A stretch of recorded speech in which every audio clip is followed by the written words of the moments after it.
Tá, então vamos para o terceiro exercício da seção 2 do capítulo 1, que diz o seguinte: seja f de x em y o conjunto das funções que vão de x em y.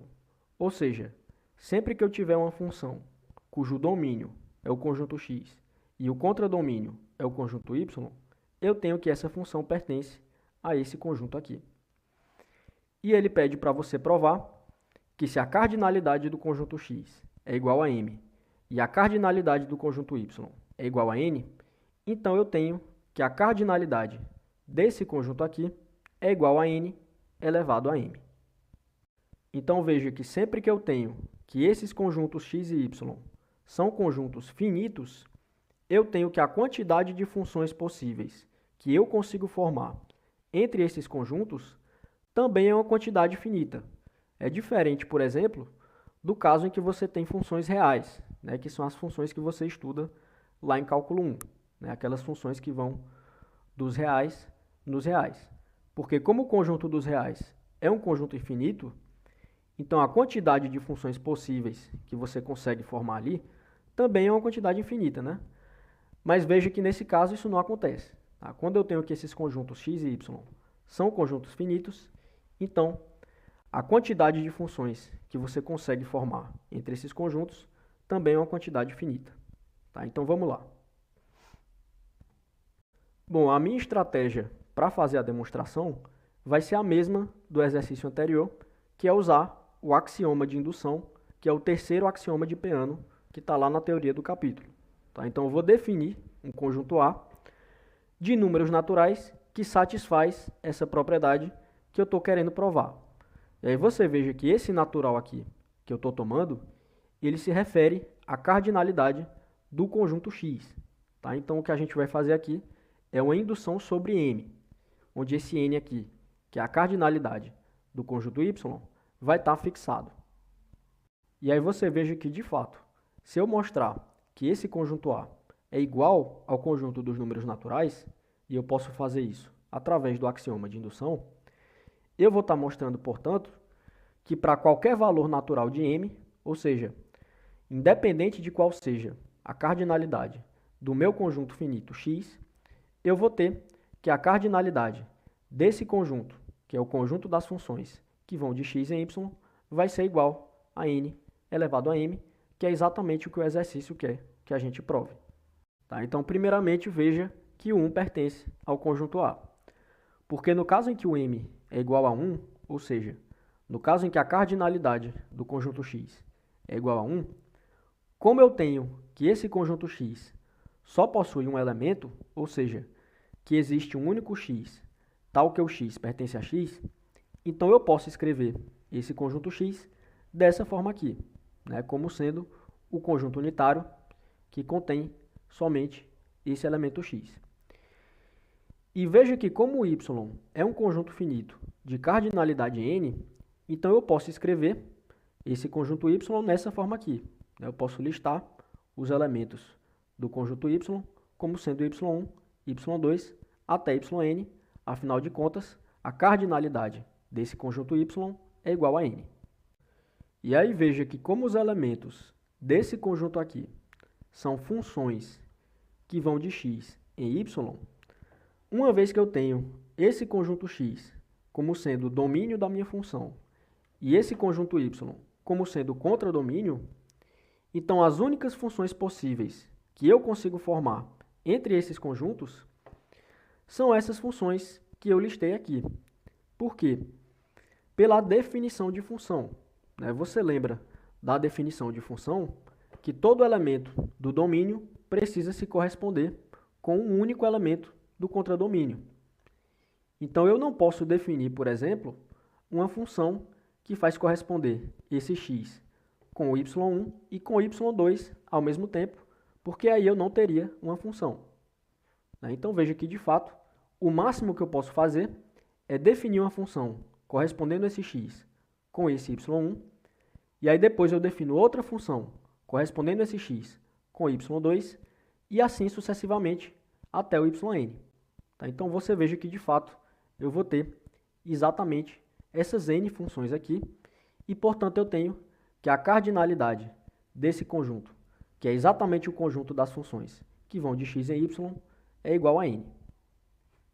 Então veja que, de fato, no caso que eu tenho o m igual a 1, eu tenho que a cardinalidade desse conjunto aqui é igual a n elevado a 1, que você pode escrever simplesmente como sendo n. Então veja que, de fato, o 1 pertence ao conjunto A. Então resta mostrar agora aquela segunda condição do axioma de indução, que diz que se o m pertence ao conjunto A, eu tenho também que o m mais 1 pertence ao conjunto A. E aí eu vou poder concluir que esse conjunto A é igual ao conjunto dos números naturais, que é exatamente o que a gente quer. Tá? Então, seja m pertencente ao conjunto A. E o que é que significa você tomar um m pertencente ao conjunto A? Significa que esse m satisfaz essa propriedade aqui. Ou seja, sempre que eu tenho que a cardinalidade de um conjunto é igual a m, então eu tenho que a cardinalidade do conjunto das funções que vai desse conjunto no conjunto y é igual a n elevado a m. E seja, portanto, um conjunto, que aqui eu estou chamando de x', tal que a cardinalidade desse conjunto é igual a m mais 1. E o que a gente quer mostrar agora é que a cardinalidade do conjunto das funções que vai desse x' no conjunto y é igual a n elevado a m mais 1. E aí eu vou poder concluir que esse m mais 1 também pertence ao conjunto A e, portanto, esse conjunto A é igual ao conjunto dos números naturais. Tá, e para a gente fazer isso, a gente vai começar tomando um elemento x0 nesse conjunto x'. Tá? Então, seja x0 pertencente ao conjunto x'. E agora a gente vai definir esses conjuntos aqui, que eu estou chamando de LI, para cada i que varia de 1 até n, que são os conjuntos das funções que vão do x' no y, tal que essas funções fazem corresponder o x0, que é esse elemento aqui que eu tomei no x', no yi. Tá? Então, vamos entender como é que funcionam esses conjuntos aqui. Então, vamos pegar, por exemplo, o L1. Quais que são os elementos desse conjunto L1? Os elementos desse conjunto vão ser as funções que vão do x' no y, tal que essas funções fazem corresponder o x0 no y1. Tá? Então, você vai pegar esse conjunto aqui, que é o conjunto das funções que vão do x' no y, e você vai olhar para todas as funções que fazem corresponder esse x0 no y1. E aí você tem, portanto, que essas funções são os elementos do L1. E a mesma coisa para o L2, para o L3, e assim sucessivamente até o Ln. Bom, mas por que eu defini esses conjuntos aqui? Porque veja que quando eu faço o i variar de 1 até n, ou seja, quando eu obtenho todos esses L1, L2 até o Ln, e faço a união entre esses conjuntos, eu vou obter exatamente esse conjunto aqui, que é o conjunto de todas as funções que vão do x' no y. E por que eu tenho isso, né? Porque uma vez que eu tomo uma função nesse conjunto aqui, ou seja, imagine que você pegue uma função qualquer nesse conjunto aqui, que é uma função que vai do x' no y. Como eu tomei esse x0 aqui no x', que é o domínio dessa função, você lembra que pela definição de função, eu tenho que todo elemento do domínio precisa se corresponder com um único elemento do contradomínio. Então, essa função que você tomou aqui nesse conjunto, ela necessariamente vai ter que corresponder esse x0 com algum desses elementos aqui do conjunto y. Então, veja que se essa função fizer corresponder o x0 com y1, então ela vai pertencer ao L1. Ah, mas e se ela não fizer corresponder o x0 no y1? Se ela fizer essa correspondência no y2, por exemplo, então ela vai pertencer ao L2. E assim sucessivamente até o Ln. Então você veja que de alguma forma essa função aqui, arbitrária, que você tomou nesse conjunto, vai pertencer a algum desses Li, onde o i varia de 1 até n. Tá? Então veja que de fato, quando eu faço a união de todos esses Li, eu obtenho o conjunto das funções que vão do x' no conjunto y. E veja também que essa união é uma união disjunta, ou seja, Esses L1, L2 até o Ln, eles não possuem elementos em comum. Por quê? Porque pela definição de função, eu não posso ter esse x0 se correspondendo com duas imagens distintas, né? Com dois elementos diferentes do contradomínio. Esse x0 aqui, ele só possui uma única imagem pela definição de função. Então, se eu pegar, por exemplo, aqui o L1 e o L2, se eles não fossem disjuntos, então eu teria uma função que faz corresponder o x0 no y1 e no y2 ao mesmo tempo. Isso é um absurdo, né? Pela definição de função, eu tenho que isso não pode acontecer. Então, veja que, de fato, esses LI são todos disjuntos e, portanto, essa união aí é uma união disjunta. E por que isso é importante? Porque, no fim das contas, como eu estou querendo calcular a cardinalidade desse conjunto aqui, veja que, uma vez que esse conjunto é igual a essa união aqui, que é uma união disjunta, então, se eu calcular a cardinalidade do LI, automaticamente eu vou encontrar a cardinalidade desse conjunto aqui. Porque você lembra que sempre que eu tenho uma união disjunta, então a cardinalidade da união é a soma da cardinalidade de cada um desses conjuntos aqui. Então, se eu encontrar a cardinalidade do LI, eu vou conseguir encontrar a cardinalidade desse conjunto aqui, que é o que o exercício está pedindo para você fazer. E para a gente encontrar a cardinalidade desses conjuntos aqui, que são os conjuntos L1, L2 até o Ln, a gente vai definir essa função aqui, que eu estou chamando de psi i, onde o i varia de 1 até n. Então, na verdade, são funções que eu estou definindo, no plural. E o que é que cada uma dessa função faz? Essa função vai pegar um elemento do domínio, que é o conjunto das funções que vão do x' menos o x0. Lembrando que esse x0 aqui é esse elemento aqui que eu tomei no x'. Então, o que é que eu vou fazer? Eu vou remover o x0 do meu x'. Então, esse vai ser o domínio das funções que pertencem a esse conjunto f. E o contradomínio dessas funções vai ser o y.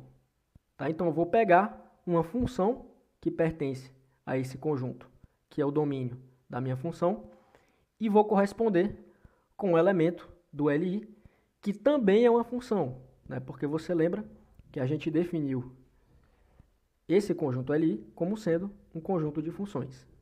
Então, essa minha função psi, ela vai pegar uma função do meu domínio e vai levar numa função no contradomínio. E como é que vai funcionar essa correspondência?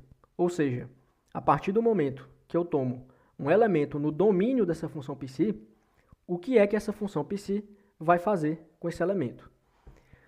Bom, primeiramente, como eu falei para vocês, um elemento do domínio dessa função psi é uma função f que vai do x' menos o x0 no conjunto y. Ou seja, eu vou ter uma função f cujo domínio é o x' menos o x0 e o contradomínio é o conjunto y. E o que é que essa função psi vai fazer com essa função f que eu tomei no domínio dela? Ela vai corresponder com uma função do conjunto Li, que é aquele conjunto que a gente definiu agora há pouco, que é formado pelas funções que vão do x' no y, tal que o f de x0 é igual ao yi. É a função que a gente definiu agora há pouco. E veja que as funções que pertencem ao Li, elas têm o x' como domínio. E veja também que o x0 pertence ao x'. Ou seja, essa minha função psi, ela basicamente toma uma função desse conjunto aqui, que é uma função f, cujo domínio é o x' menos o x0, e ela insere o x0 no domínio dessa função. Por quê? Porque eu estou mandando essa função numa função do Li, cujo domínio é o x', e eu tenho que o x0 pertence ao x'. Então, veja que, essencialmente, essa minha função psi, ela vai tomar uma função desse conjunto aqui, ou seja, uma função cujo domínio é o x' menos o x0, e a partir do momento que ela manda numa função do Li, eu estou inserindo o x0 no domínio dessa função que eu tomei no domínio da função psi. Tá? Então, essa função psi, ela vai pegar uma função no domínio dela e vai mandar numa função que eu estou chamando de ftil, que pertence ao LI. Tá? E, essencialmente, vai ser a mesma função. Tá? Ou seja, essa função psi vai pegar uma função desse conjunto aqui e vai mandar nela mesma. Mas por que é que eu estou chamando de ftil? Porque veja que a partir do momento que eu insiro o x0 no domínio dessa função, rigorosamente falando, eu não tenho a mesma função, né? Porque os domínios são diferentes. Tá? Então eu chamo aqui de ftil para mostrar, né, que essas funções rigorosamente são diferentes. Mas essencialmente é a mesma função. Tá? Eu estou pegando uma função desse conjunto aqui e mandando nela mesma, inserindo o x0 no domínio dessa função f. E aí, a partir disso, eu passo a chamar essa função f de ftil. E como essa função que eu estou chamando de ftil pertence ao LI, que é esse conjunto aqui que a gente definiu, então, uma vez que a ftil pertence a esse conjunto, eu tenho, portanto, que o domínio dela é o x'. Então, a partir do momento que eu tomo um x no x', o que é que a ftil vai fazer com esse x? Ela vai fazer o seguinte: caso esse x seja igual ao x0, e você veja que o x pode ser igual a x0, porque o domínio dessa função ftil é o x' e o x0 pertence ao x', você lembra que a minha ideia aqui, quando eu defini a função psi, ela foi justamente inserir o x0 no domínio dessa função. Tá? Então veja que se o x for igual ao x0, eu posso definir a ftil como sendo o yi. E caso o x seja diferente de x0, eu simplesmente vou definir a ftil como sendo a própria f, que é aquela função que eu tomei lá no domínio da função psi. Tá? E você veja que caso o x seja diferente de x0, uma vez que o x0 não pertence ao domínio dessa função, então posso simplesmente dizer que o ftil de x, nesse caso, é igual ao f de x, uma vez que o x0 não pertence ao domínio da função f. E veja que a função psi, definida dessa forma aqui, é uma bijeção. Tá? E aí a gente poderia mostrar que ela é injetiva e sobrejetiva, como a gente já fez em aulas anteriores, né? Mas veja que nesse caso não precisa, né? Porque essencialmente essa função psi, ela leva uma função desse conjunto aqui nela mesma. Ela está levando uma função nela mesma, inserindo o x0 no domínio da função. Tá? Então veja que de fato, quando eu pegar duas funções diferentes aqui, as imagens vão ser diferentes. Quando você toma uma função do LI, cujo domínio é o x', a partir do momento que você remove o x0 desse x', você vai ter uma função que pertence ao conjunto das funções que vão do x' menos o x0 no conjunto y. Tá? Então até dá para você escrever, né, se você quiser. É um exercício interessante até você mostrar que essa função é injetiva e sobrejetiva para você treinar a escrita, né?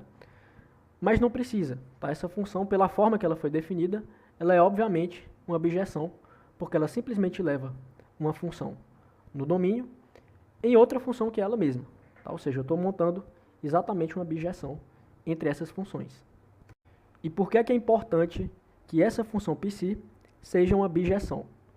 Porque agora a gente pode usar a hipótese de indução. Né? Você lembra que eu estou tomando esse x' como sendo um conjunto que tem cardinalidade m mais 1.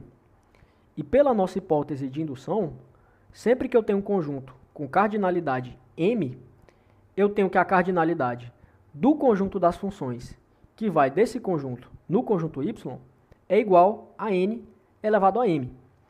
Então, uma vez que a cardinalidade desse conjunto x' é igual a n mais 1, quando eu removo o x0, eu tenho que a cardinalidade desse conjunto aqui é igual a m. E aí, pela hipótese de indução, eu tenho, portanto, que a cardinalidade desse conjunto aqui, que é o conjunto das funções que vão do x' menos o x0 no conjunto y, é igual a n elevado a m. Tá? Então, veja aqui, como essa função psi é uma bijeção, e eu tenho que a cardinalidade do x' menos o x0 é igual a m, afinal de contas, a cardinalidade do x' é igual a m mais 1, então eu tenho, por hipótese de indução, que a cardinalidade desse conjunto aqui, que é o conjunto das funções que vão do x' menos o x0 no conjunto y, é igual a n elevado a m. E como a cardinalidade desse cara aqui é igual a n elevado a m, e eu tenho que essa função psi é uma bijeção, então, uma vez que a cardinalidade desse cara é n elevado a m, eu tenho que a cardinalidade desse cara também é n elevado a m, justamente pela bijeção, né? A gente já explicou isso em aulas anteriores, que dá para você perceber intuitivamente, né? Mas caso você queira uma justificativa mais rigorosa, é a seguinte: como esse conjunto aqui ele é finito e tem cardinalidade n elevado a m, então existe, pela definição de conjunto finito, uma bijeção entre o conjunto dos números naturais, que vão de 1 até n elevado a m, e esse conjunto aqui. Tá? Então, uma vez que essa função psi também é uma bijeção, você consegue fazer uma composição entre essas duas bijeções, né? E aí você vai concluir que esse conjunto aqui também é finito e tem cardinalidade n elevado a m, justamente pelo fato dessa função psi aqui ser uma bijeção. E foi exatamente o que eu escrevi aqui. Como essa função psi é uma bijeção, temos então que a cardinalidade do Li é igual a n elevado a m. E uma vez que o conjunto das funções que vão do x' no y é igual à união desses Li, que foi o que a gente viu aqui, né? Eu tenho que o conjunto das funções que vão do x' no y é igual à união desses Li, e essa união é uma união disjunta, e a gente acabou de descobrir qual que é a cardinalidade de cada um desses Li, então, uma vez que essa união é uma união disjunta, eu tenho que a cardinalidade da união é igual à soma das cardinalidades, que é exatamente o que eu escrevi aqui, né? Então, como o conjunto das funções que vão do x' no conjunto y é uma união disjunta, que é essa união dos Li's aqui, eu tenho, portanto, que a cardinalidade desse conjunto é igual à cardinalidade do L1 mais a cardinalidade do L2 até a cardinalidade do Ln. E como a gente acabou de ver, a cardinalidade de cada um desses Li aqui é igual a n elevado a m. Tá? Então, eu vou ter n elevado a m mais n elevado a m n vezes, ou seja, eu vou ter n vezes n elevado a m, e uma vez que eu tenho a mesma base, eu posso somar os expoentes. Então, eu vou ter que isso aqui é igual a n elevado a m mais 1, ou seja, sempre que eu tenho um conjunto x' com cardinalidade m mais 1, eu tenho que a cardinalidade do conjunto das funções que vão do x' no y é igual a n elevado a m mais 1, e eu tenho, portanto, que o m mais 1 pertence ao conjunto A, que é aquele conjunto que a gente definiu dos números naturais que satisfazem essa propriedade que o exercício pediu para a gente provar. Tá? Então, uma vez que o m mais 1 pertence ao A, eu posso concluir, pelo axioma de indução, que é o terceiro axioma de Peano, que esse conjunto A é igual ao conjunto dos números naturais, ou seja, que a propriedade em questão é válida para todos os naturais, como a gente queria.